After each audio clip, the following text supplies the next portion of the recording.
I encourage you to really take a step back and challenge yourself in your thinking, because something is going to have to die. The person that you are today is going to have to die to the person that you are called to be tomorrow. And in this process of preparation, it is going to take a certain level of patience. This is the Own It Show, where we tell stories of how everyday people made ownership theirs.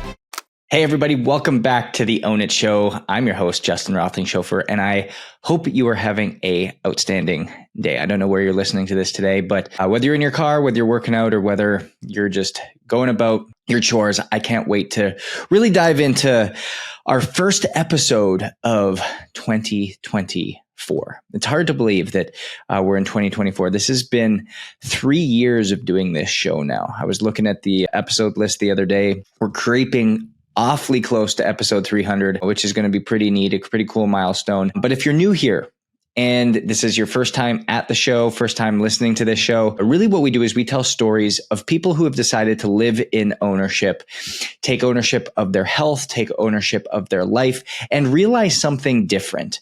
And on this show, we really do I think a very intentional job of making sure that we can help guide you in terms of educating you on the resources and the tools and just empowering you to be able to go and level yourself up, mind, body, and spirit in a very holistic way so that we can wrap your health in an elevated space, because we know that health is wealth, time is the asset, and the only thing that protects that asset is making sure that we can elongate the time here on earth through optimizing our health. So this is what we do here. And if you're new and you're taking a look for some other episodes, we've got over 270 past ones that you can go take a look at, both solo episodes with me and guests that we've brought on.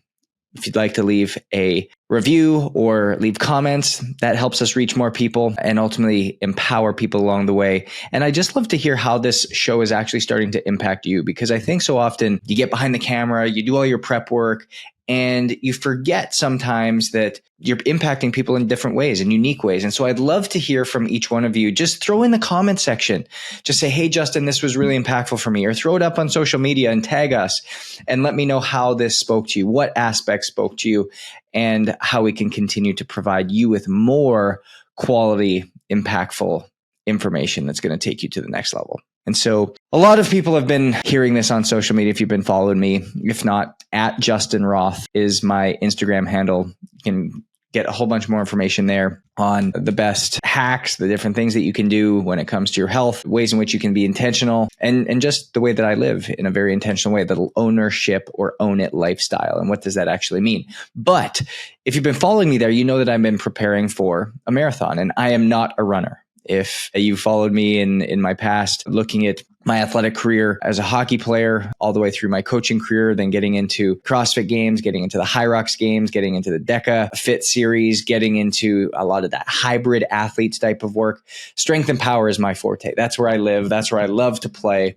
And to be honest with you, running has always been, if it's over a mile, it's not for me. And so getting into this marathon thing has been pretty interesting. And there's this story that I've told often, but it was after my last collegiate hockey game. And I was like, man, I just feel empty. I don't know what I'm going to compete at. I don't know what I'm going to prepare for. And as me and a buddy were walking in the mall, this is in Western Massachusetts, there was this person sitting at a little table trying to convince people to run a triathlon. And me being me, I was like, oh, I'm going to jump in. I'm going to do that. I'm fit enough to do that. I could go and just own this. Well, I went up to the table and I asked, okay, when is this marathon, or when is this triathlon? And they said next weekend. And I was like, okay, done. Signed my name, paid, I think it was $50. And away I went. Weekend came up, got into the pool, I think once before showing up, and didn't have any fueling with me. Didn't know what it took to fuel for a triathlon. Thought that just by simply being there, I could do everything that I needed to. So I got to the start line, was all excited. Everybody had these like onesies on, and I'm showing up with shorts and a t-shirt. And so you can imagine I just stuck out like a sore thumb, didn't know what I was doing. And I got into the water. There was 77 participants, and I started swimming.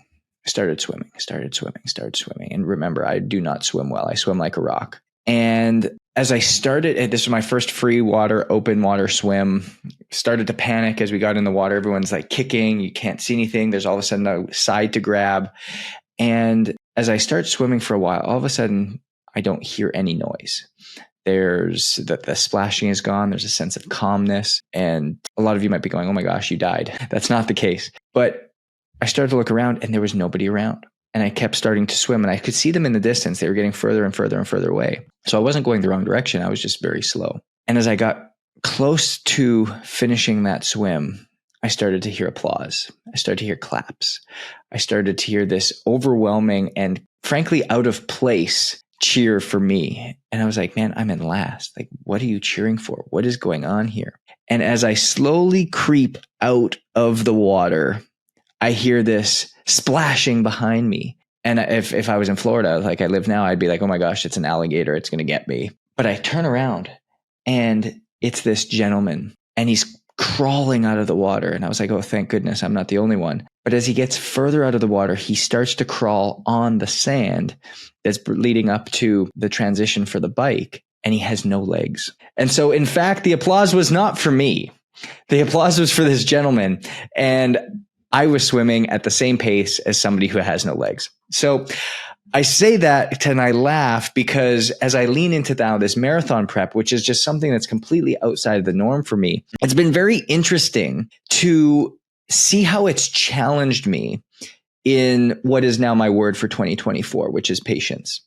And when I think about the concept of patience, it's about allowing me to really go and do something that I've never done before. And if you are in this space, in this season of wanting to do something that you've never done before, you are going to have to prepare in a way that you've never done before.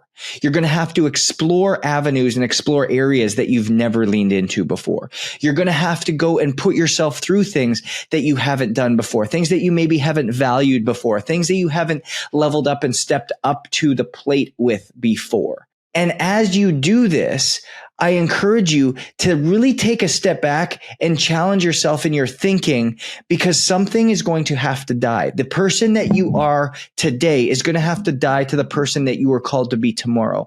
And in this process of preparation, it is going to take a certain level of patience. We live in this world where we think that we can just go so quickly. We can just continue to go from one thing to the next. We can be consistent for a week. Like I thought I could just go and do a swim and do a couple runs and all of a sudden go and hammer out a triathlon and do it with the same vigor, success, and that I've done in the past. Yes, I completed it. Yes, I finished it in a fine time. Yes, I finished in the top 20 within that race, but that's besides the point. What we're talking about is how do you actually establish patience? How do you actually build something meaningful and sustainable? And so again, there's this acronym that I came up for patience before I go into the 4 lessons that I've learned in preparing for this marathon.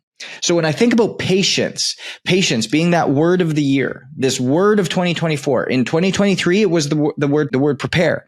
And if you go back to the podcast that I did on the acronym prepare, you'll understand what I was talking about when we were starting to actually break this down. But patience is all about what it is that you are called to do. We are called to mature, but we can't mature ourselves overnight. It takes time.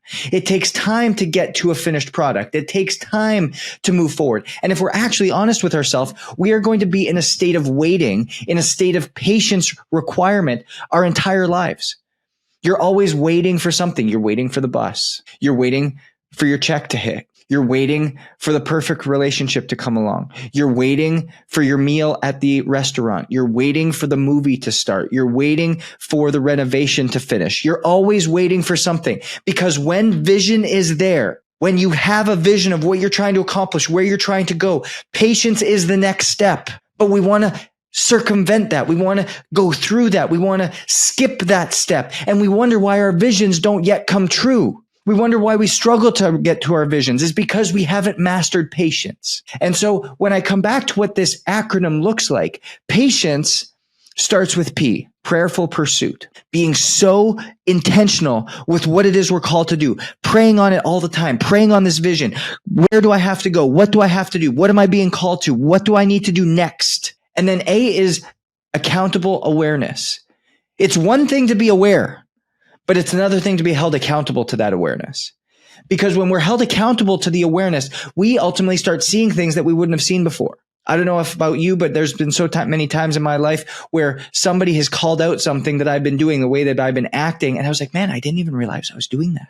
I just couldn't, I didn't know that. But now that I see that, you're right. And so when you are prayerful about the pursuit that you want, you can be called accountable or held accountable to things that you have not yet to become aware of. T is trust. You have to trust the process of where you're going. You have to trust the direction you're going. You have to trust the vision that you have, the vision that you are striving for is going to come true. It will be inevitable so that you can ultimately lean there and you will have this trustworthy space of staying in it day in and day out. I, imagination and curiosity. Stay with that imagination. Allow yourself to continue to see, continue to ideate, continue to have vision, continue to see what it is that has yet to come true, because that imagination and curiosity will only keep you steady on this pace and allow you to maintain the patience. E is execution. When you're patient, it doesn't mean you're standing still. When you're patient, it means you're executing on all the fine details consistently, intentionally, day in and day out, so that you can get to where you're trying to go. You talk about the pyramids. The pyramids weren't built in a day, but it was placing one brick and then another brick and then another brick and then another brick. And it was the execution that all of a sudden at the end, you found this monumental thing that somebody had cast vision for, but all of a sudden comes true. It took patience to get there. N, never-ending obedience. Obedience to what it is you're called to. Obedience to what it is that comes out of those prayerful pursuits. Never-ending obedience to what it is that you know you have to do in order to get to that next level. C, conviction. It's not enough just to want something. You have to be convicted to it. You're going to have another episode with me down the road here where I talk about what's the difference between a high-achieving, successful person and you. It's that you make decisions based off of your convenience, not based off of conviction. You make decisions based off of circumstance, not based off of commitments. And so when you all of a sudden become convicted of something, that is when something has staying power. And then lastly, E is expectation. You have to expect the outcome. Expect the outcome that you're being patient for. Again, another podcast I've got coming out talking about the power of inevitability. Knowing that there's really only one way in which we can live our lives, knowing that whatever it is we're hoping for, whatever it is we're trusting for, whatever it is we're waiting for, it's going to happen. It's inevitable because you're executing day in and day out. You're being obedient to what you're being called for. You have a conviction over that. And so knowing that patience is what it is that I'm called to this year, knowing that patience is what it is that I have as my word of the year, knowing that patience is what I am trying to cultivate, hopefully that resonates a little bit with you and you can pull from that. But as I've been preparing for this marathon, I found myself on 2, 3 hour, 4 hour runs. And I've never done these before. I've found myself in very unfamiliar territory, found myself feeling things that I've never really felt before. And it started to really challenge me on what it is that I was doing. Why am I coming out of this way? And how am I ultimately showing up day to day? And so the first lesson that I've learned is if you want to develop patience, in anything and have the staying power, the sustaining power to take you the distance, you have to have clear values. You have to have clear values on where you're wanting to go, what you're wanting to do, and why you're wanting to accomplish it. Because it's not enough to say, I want to run a marathon. I've thought about running marathons many times before, but what's the difference between this one and the last one? I have a clear value set. I have a clear purpose as to why I'm doing it. There's a group of people that are running it. There's a group of people that it's not about me and my time. It was actually all starting while I was pacing and helping somebody else prepare for this race. And I ultimately just said halfway through, you know what? I might as well just do it too. It started out of service and knowing what my values were, that I'm bold, that I strive for excellence, that I'm a man of service and a man of my word. That's where I was able to build the foundation to be able to say, hey, this is where I'm going. This is what I'm doing. This is what I'm committing to. Number 2 is elevated standards. So often I see people who sign up for something or who commit to something. And again, they make decisions based off emotion. They make decisions based off of convenience. They make decisions off of feelings. You can't make decisions off feelings. You can't make decisions off emotion. You can't make decisions off of convenience, because when you do, you're going to live a life of mediocrity. You're going to live a life that is average. You're going to live a life that lacks inspiration, because this world tells you to make decisions off your feelings, off your emotions, but you're going to commit to something on January 1st, but then 2 weeks from then, you no longer want to train for that marathon. You no longer want to commit to something because you don't have the time. It's no longer convenient for you. It no longer fits your schedule. Well, if it doesn't fit your schedule 2 weeks from then, it obviously didn't align with your values in the first place. It obviously was out of alignment with what it is that you were called to do. So that means that you made decisions based off of ego or based off of what it would do for you, rather than based off of the value system in which you have in place. And so when you start to have this order done, that elevates your ability to know, hey, I can now elevate my standards. What do I accept? What do I tolerate? What do I stand for? What am I committed to? I'm not making decisions anymore off of feelings, off of emotion, off of convenience, but rather off of conviction, rather off of the standard that I set, that I'm drawing a line in the sand, and I am not going across that. I am not stepping across that. I told myself that I had to run 25 miles this week. How am I breaking that up? I'm going to figure out a way to get it done. Does that mean that I have to start running later at night? Does that mean that I have to start getting up earlier in the morning? Does that mean that I have to start planning more intentionally throughout the day so that I can find the hour and a half to get that time in? What does that look like? But that's the challenge of elevating yourself through something physical, that it has nothing to do with the physical concept. It has nothing to do about running 7 miles. It has nothing to do about running 25 in a week. It has nothing to do about running 26.2 on any given day. It's actually not about race day. Race day is just the celebration. What's amazing is the preparation. That's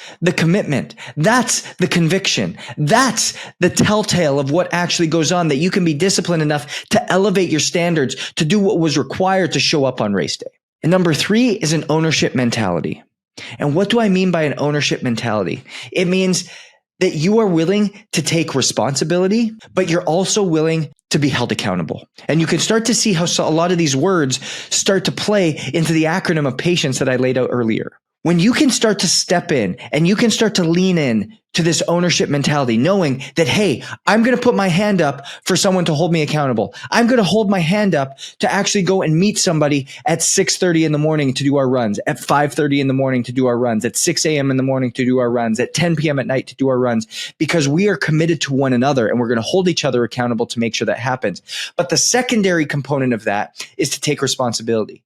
Because you can have all the accountability in the world, but if you don't want to take responsibility, you're going to find excuse after excuse after excuse. And if you're finding excuses, that means you're making decisions off of feelings and emotions. And if you're making decisions off of feelings and emotions, that means you didn't start with the values in the first place. Do you see how this starts to stack? Lessons 1, lessons 2, lessons 3. And so as we come into this, be the person that finds the intersection point of accountability and responsibility. Because the other type of person is one who wants to take responsibility, says, it's my fault. Oh, you know what? I didn't prepare well enough for that marathon. Oh, I didn't get that run done.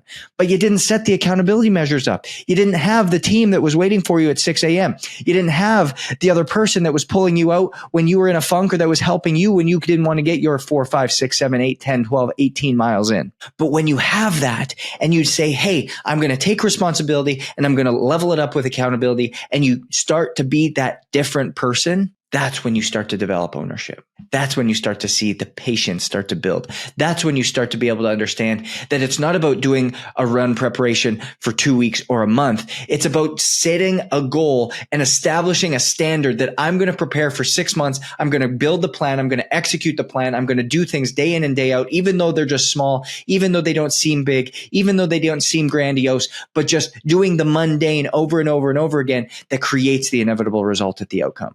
And then finally, it leads us into number 4. And number 4 is all about finishing strong. I don't know how many people out there are listening to this, but it just pains me when somebody goes 95% of the way and then for the last 5% just mails it in. we're coming into a new year. We've just come through Q4, and I see this in so many organizations I go in and speak to. Well, all of a sudden we get into December or into November, and people start mailing it in. They're like, Thanksgiving's coming up, and then we've got Christmas and the new year. And for these last 6 weeks, I'm just going to mail it in. I'm going to come, clock in, maybe show up, maybe not show up. No, finish strong. Finish strong. You've come 95% of the way. 95% of the way. And that's the difference between those that have the elevated lifestyle, that have the elevated ability to perform, that have the elevated mindset, the ones that you're looking up to versus the ones that are looking up to you. Finish strong. I was on the longest run, a cumulative training run of my life. I've done a half marathon before. I've never done a full marathon, but I did an 18-mile run. And on this 18-mile run, there's a lot of ups and downs. I know a lot of people have trained for a marathon before, but on this particular training run, I remember specifically looking at my watch because I've done a lot of 7-milers. And so I know what 7 miles feels like. The first run that I did that was 13 miles in about 2 months ago, I hadn't felt that in a long time. And I was sick to my stomach for the rest of the day. But all of a sudden, this 18-mile run at mile 11, I started to feel that same crappy feeling that was coming on the 13-mile run. And then I felt great through mile 12 through 15. And then I started to feel the same thing at mile 15. And then I felt great for mile 16 and 17. Well, it would have been really easy just to mail in that last mile. Oh, I can see the finish line. I can see the house. I can see where we're trying to go. I can just kind of jog our way in. We can slow our pace down. We made it. We finished. We're going to get into the sauna. We're going to get into the cold plunge. We're going to get in front of the red light. We're going to go have our hydration station ready for us. We're going to go and get into the Normatec boots. We're going to go and get into the hyperbaric oxygen chamber. Things are going to be great. We're good. We're just going to get there. We'll just mail it in. But no, what we did was we stuck to the pace. Why? Because we had an own it mentality. We knew that we had to show up and we had to do the small things, the mundane things, the little details that mattered so heavily. Why? Because we have an elevated standard, a standard that this is what we set. This is what we do. This is what we go for, because this is aligned with our value system. This is truly not about what we are, but who we are and what do we stand for. And so when we can now know that we finish strong, you finish strong in anything. You're doing a renovation. You don't say you're going to finish on a Friday and you finish on the following Tuesday.